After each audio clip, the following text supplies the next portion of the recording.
Hello, hello, sisters. So today for I Am Her, we are talking pop star, pop, let me get this straight, pop culture princesses. So by pop culture princesses, I'm talking all of the women that made the 80s and 90s great. So I'm an 80s baby, grew up on 80s and 90s TV. And while some of it looking back was a little problematic, a lot of this TV is the TV shows that I grew up watching. So, Cagney and Lacey, come on, cop duos doing their thing. I didn't even think it was possible for women to be in law enforcement until I saw Cagney and Lacey.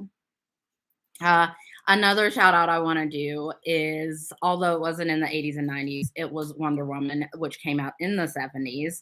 And let me just say, the current with Gal Gadot, I love her. My ultimate favorite, which I have binged this show probably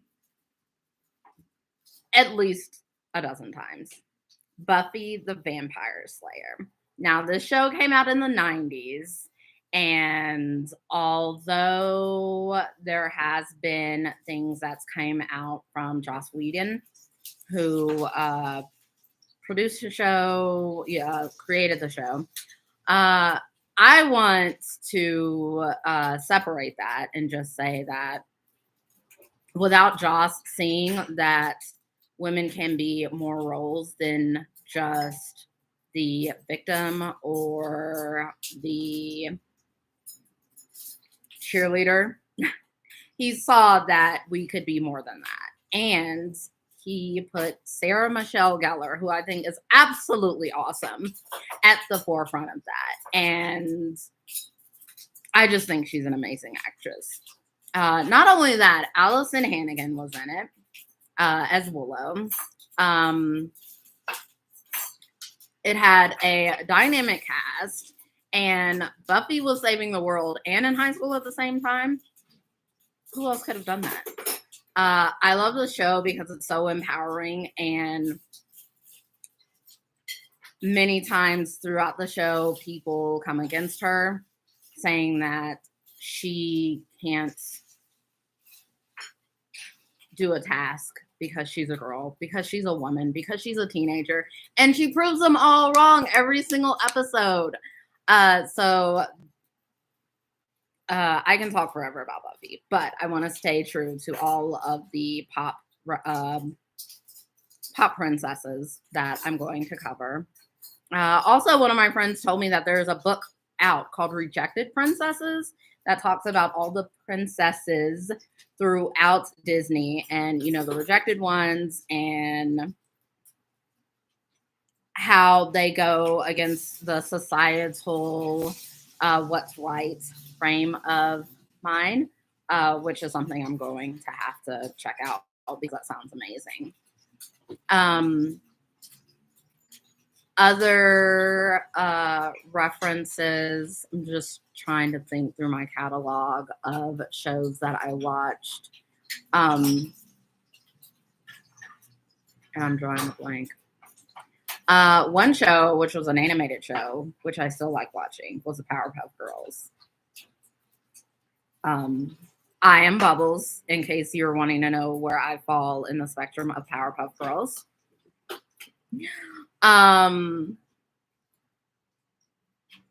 In the 80s, early 80s, I think, a show called Designing Women. I watched this show, and I think I was really young. I think I was like 7, 8. But it was so cool to me seeing these women wearing these classy outfits and living their life and these high profile career positions and being in situations where they had to stand up for themselves and being in situations where they didn't necessarily listen to the man that was giving them advice. They didn't necessarily stay in the relationships that weren't working for them. And they were so fashionable. And my 7-year-old self was like, I can be that fashionable and gorgeous and still have a career designing women. I love that show. It makes me want to find old episodes because it showed a group of women that was doing the damn thing. Another show, Moesha, because it showed a Black family, and a Black family that wasn't necessarily struggling. I feel like they were maybe middle class, upper middle class. Moesha went to college. Moesha had boyfriends and went through like teenage stuff that I did. I also love the singer Brandy, and so I wanted to epitomize everything that Moesha had. All the good. Another movie that I absolutely loved and I watched almost as much as Buffy was the movie Clueless with Alicia Silverstone. Love that movie. A friend of mine told me that it's actually a newer version of a Jane Austen book, Emma, which I found interesting because I never made that connection. And Jane Austen is just such a phenomenal author. Where would we be without Jane Austen? Would we have rom-coms? I don't think we would. I don't believe we would have rom-coms if it wasn't for Jane Austen and Clueless. And so I wanted to come on here for the second edition of I Am Her to shout out all these amazing women, all the amazing producers and writers and everyone that went into this, because where would television be if we didn't have this start of amazing women showing this is how you can live? You don't have to be a secretary. You don't have to be a maid. You can be so much more than that.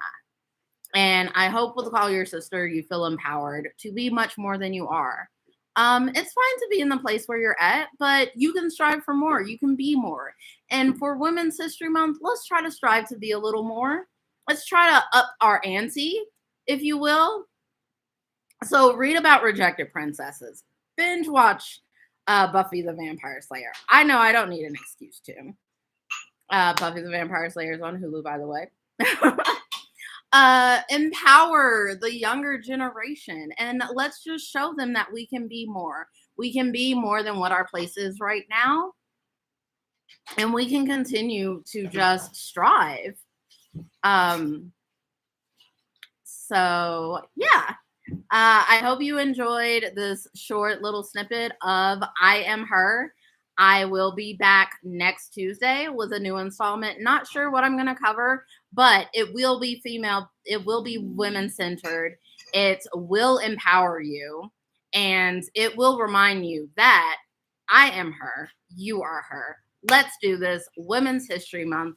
Empower each other and empower yourselves. And remember, you can always call your sister.